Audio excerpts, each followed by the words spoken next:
Hello friends, नमस्कार। Welcome to my channel Shanti peace of mind.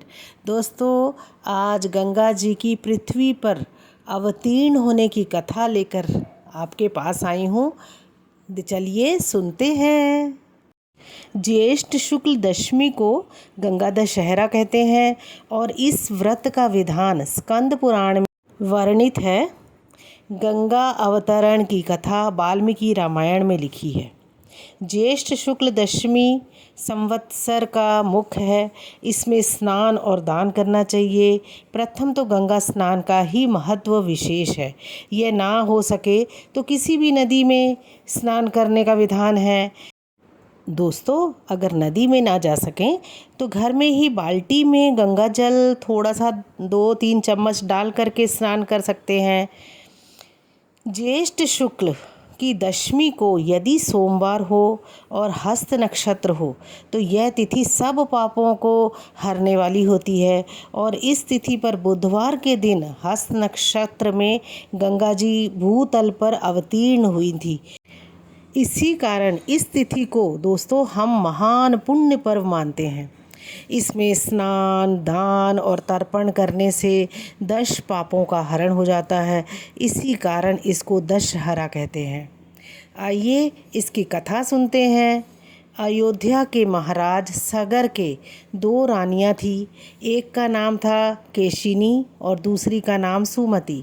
Keshini के असमंजस नामक एक पुत्र और अंशुमान नाम का एक पौत्र था, परंतु सुमति के 60,000 पुत्र थे और 60,000 भाई राजा सगर के अश्वमेघ यज्ञ के घोड़े को ढूंढने गए और कपिल देव जी की शक्ति से वे सब भस्म हो गए। और जब अंशुमान कपिल देव जी के आश्रम पर गया तब महात्मा गरुड़ जी ने कहा कि तुम्हारे 60,000 चाचा अपने पापाचरण के कारण कपिल देव जी के शाप से भस्म हो गए हैं। यदि तुम उनकी मुक्ति चाहते हो तो स्वर्ग से गंगा जी को यहाँ लाओ और लौकिक जल इनका तरन तारण नहीं कर सकता।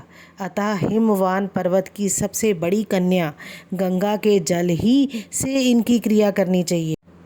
हाँ, इस समय तो घोड़े को ले जाकर पितामह के यज्ञ को समाप्त करो, तदंतर गंगा जी को इस लोक में लाने का प्रयत्न करो। अंशुमान घोड़े को लेकर सगर के यज्ञ स्थान में पहुंचा और उनके पितामह से सारा समाचार कह सुनाया। तो महाराज सगर का देहावसान होने पर मंत्रियों ने अंशुमान को अयोध्या की गद्दी पर बैठाया।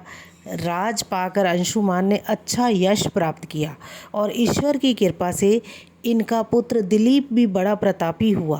राजा अंशुमान पर्वत पर ही तप करने लगा और वह उसी स्थान पर पंच तत्व को भी प्राप्त हो गया, परंतु गंगा जी को ना ला सका। कालांतर में दिलीप भी अपने पुत्र को राज देकर स्वयं गंगा जी को लाने के लिए तत्पर हुए, किंतु वह भी अपने इस प्रयास में विफल हुए। दिलीप का पुत्र भगीरथ बड़ा ही प्रतापी और धर्मात्मा राजा था। वह चाहता था कि एक संतान हो जाए तो मैं भी गंगा जी को लाने का प्रयत्न करूं, किंतु जब प्रौढ़ावस्था प्राप्त होने तक कोई संतान ना हुई तब मंत्रियों को राज का भार सौंपकर वह गंगा जी को लाने के लिए गोकर्ण तीर्थ में तपस्या करने लगे। इंद्रियों को जीतकर पंचाग्नि तप से तपना, ऊर्ध्व बाहु रहना और मास में एक बार आहार करना, इस प्रकार की घोर तपस्या करते हुए जब बहुत वर्ष बीत गए तब सब देवताओं को साथ लेकर प्रजा के स्वामी ब्रह्मा जी राजा भगीरथ के पास जाकर बोले कि हे राजन, तुमने अभूतपूर्व तप किया है, इसीलिए प्रसन्न होकर मैं तुमको वरदान देने आया हूँ। तुम इच्छानुकूल वर मांग सकते हो। राजा भगीरथ ने हाथ जोड़कर कहा कि हे नाथ, यदि आप प्रसन्न हैं तो महाराज सगर के 60,000 पुत्रों के उद्धार के लिए गंगा जी को दीजिए। बिना गंगा जी के उनकी मुक्ति होनी असंभव है। इसके अतिरिक्त इक्ष्वाकु वंश में आज तक कोई राजा अपुत्रक नहीं रहा है, इसीलिए मुझको एक संतान का भी वरदान दीजिए।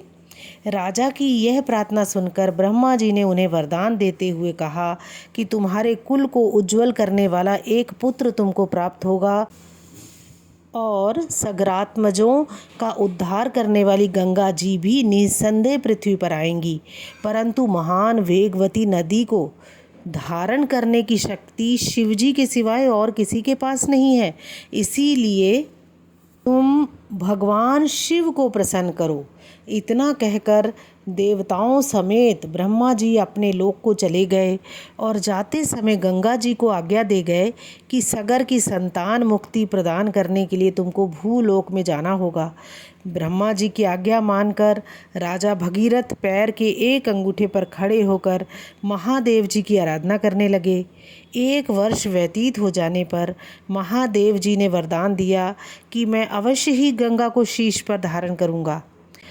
ज्यों ही गंगा की धारा ब्रह्मलोक से भूतल पर आई, त्यों ही वह महादेव जी की जटाओं में विलीन हो गई।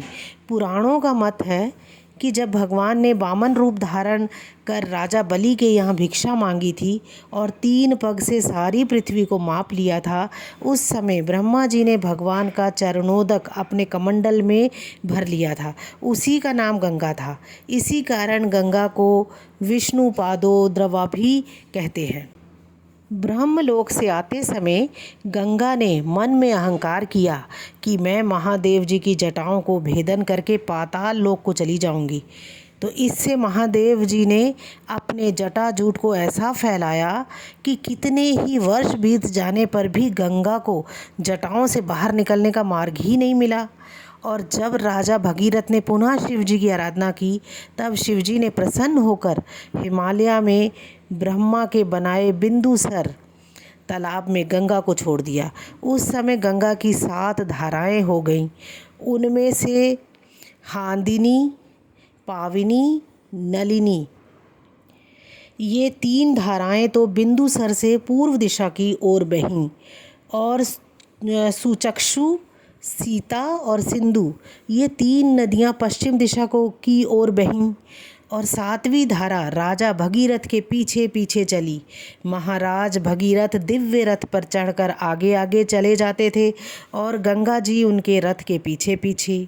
पुराणों में यह भी लिखा है कि गंगा जी ने राजा भगीरथ से कहा कि तुम रथ पर बैठकर जिस ओर चलोगे उसी ओर मैं भी तुम्हारे पीछे पीछे चलूँगी। इस प्रकार जब गंगा पृथ्वी तल पर आईं तब बड़ा कोलाहल हुआ। जहाँ जहाँ वे गंगा जी निकलती जाती थी, वहाँ वहाँ की भूमि अपूर्व शोभामयी हो जाती थी। महात्मा जहनु गंगा के मार्ग में तपस्या कर रहे थे। उनका आश्रम था वहाँ। जब गंगा उनके पास से निकली तब वह समूची गंगा को पान कर गए, पी गए। देवताओं ने यह दृश्य देखा तो महाराज जहनु की बड़ी प्रशंसा की और उनसे कहा, कृपा करके लोक कल्याण के लिए आप गंगा को छोड़ दीजिए।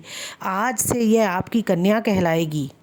जहनु ने गंगा की धारा को अपने कान से निकाल दिया। कहीं कहीं दोस्तों ये लिखा है कि जहनु ऋषि ने गंगा को अपनी जांघ से निकाला। तभी से गंगा जी का नाम जाह्नवी पड़ा। इस प्रकार अनेक स्थलों को पार करते हुए गंगा जी कपिल मुनि के आश्रम में पहुंचकर सगर के 60,000 पुत्रों के भस्म अवशेषों को तार कर मुक्त किया। उसी समय ब्रह्मा जी ने प्रकट होकर भगीरथ को कठिन तप तथा सगर के 60,000 पुत्रों को अमर होने का वर दिया तथा घोषित किया कि तुम्हारे नाम पर गंगा जी का नाम भागीरथी होगा। अब तुम जाकर अयोध्या का राज संभालो। ऐसा कहकर ब्रह्मा जी अंतर्ध्यान हो गए। जय गंगा माता। हाँ दोस्तों, अगर अभी तक आपने मेरे चैनल को सब्सक्राइब नहीं किया है तो सब्सक्राइब कीजिए, इसे लाइक कीजिए और अपने दोस्तों को भी शेयर कीजिए। मैं बहुत अच्छी अच्छी जानकारी लेकर आपके पास आती रहूँगी। आपका जीवन सदैव सुखी और समृद्धशाली रहे। Thank you.